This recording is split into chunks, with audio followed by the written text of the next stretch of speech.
If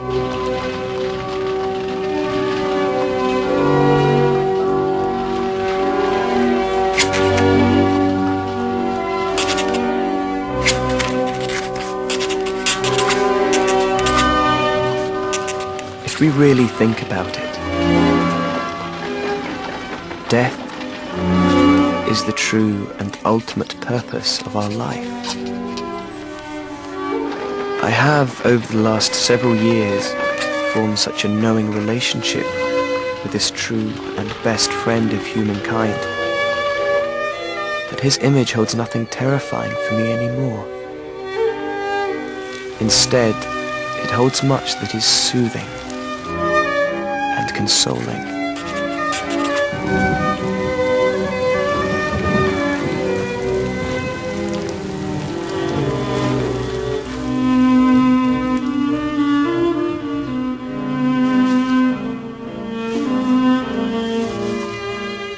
In the summer of 1788, Wolfgang Amadeus Mozart was 32, and he was at the height of his creative powers. And yet his life had already been marked by tragedy. The death of his father Leopold the previous year was now followed by that of his 6-month-old baby daughter, Teresa, the third child that he and his wife Constanza had lost to premature death. In nomine Patris et Filii et Spiritus Sancti. Amen.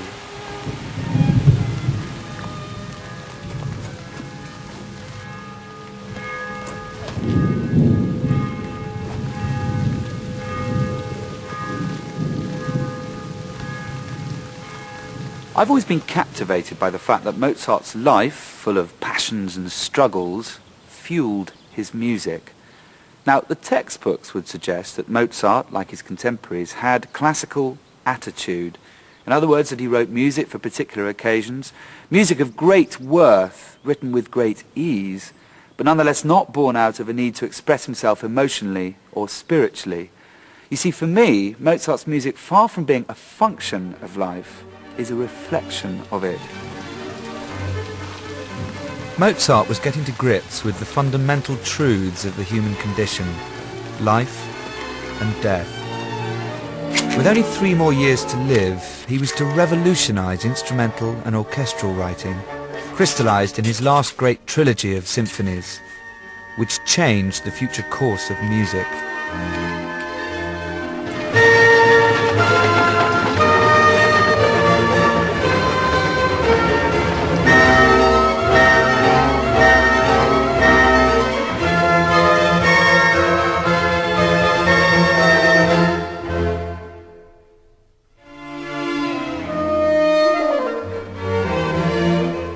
In the weeks following baby Teresa's death, Mozart sat down and wrote this, his 40th symphony in G minor, a work of fury, anguish and despair. It's Mozart at his most distressed.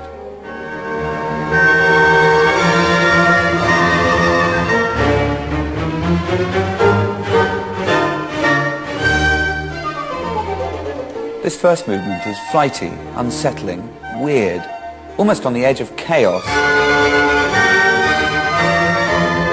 And yet, of course, as ever, Mozart shows us he's in complete control. It's a monumental piece of work in which he's able to encapsulate really the whole human experience.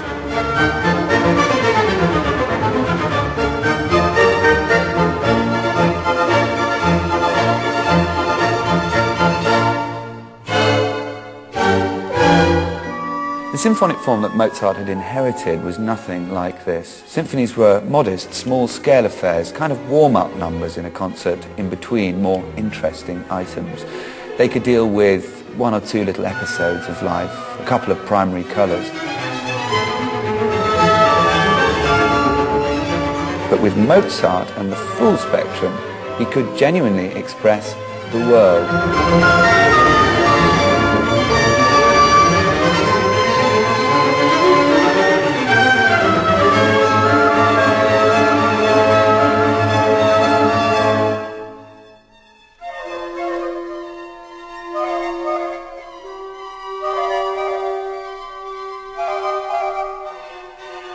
Even at this most turbulent time in Mozart's life, he's saying, look what I can do.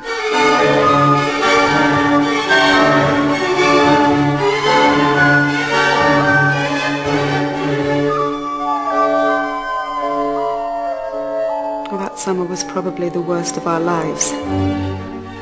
I was finding it difficult to cope. Pregnant all the time, it seemed. We were both ill. And then there was the money problem. Even for such a talent as Mozart was, there's no guaranteed income. Even so, quite where all the money went, I think that was a mystery to all of us.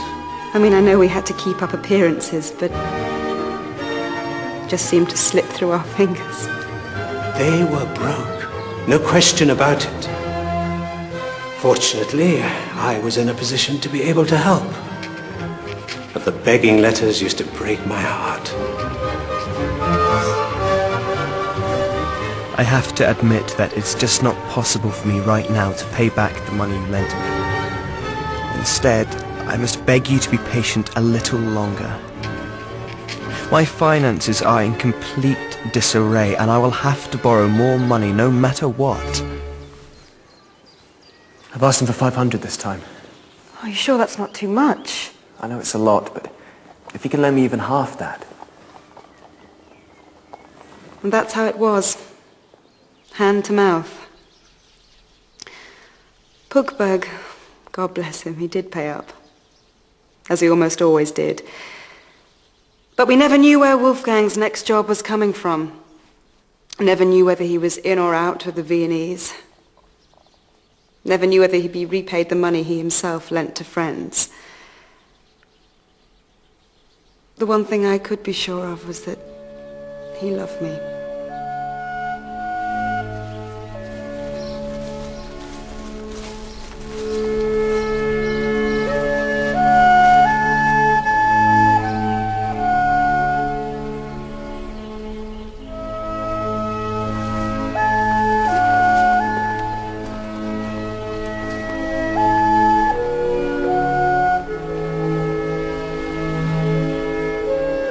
Constanza played a central role in Mozart's life, both as lover and muse.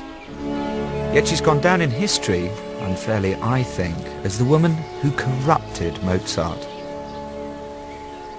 This all dates back to his father Leopold's attitude towards her. He was bitterly opposed to their marriage, believing Constanza's family to be unworthy of his son. Meanwhile, her mother, a poor musician's widow, did everything she could to keep the lovers apart. As long as Leopold refused to give his blessing to the union, she banned Wolfgang from seeing her daughter.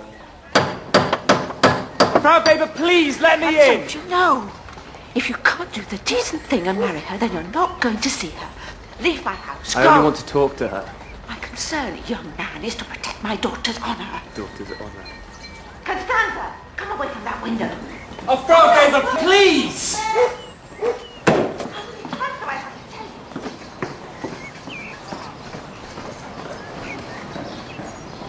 Well, they got their way in the end. Despite my father's warning, he knew how unsuitable she was for him. It was good for my brother to be happy, of course. But he just had no idea how much pain this caused my father. And for this, I found it hard to forgive him.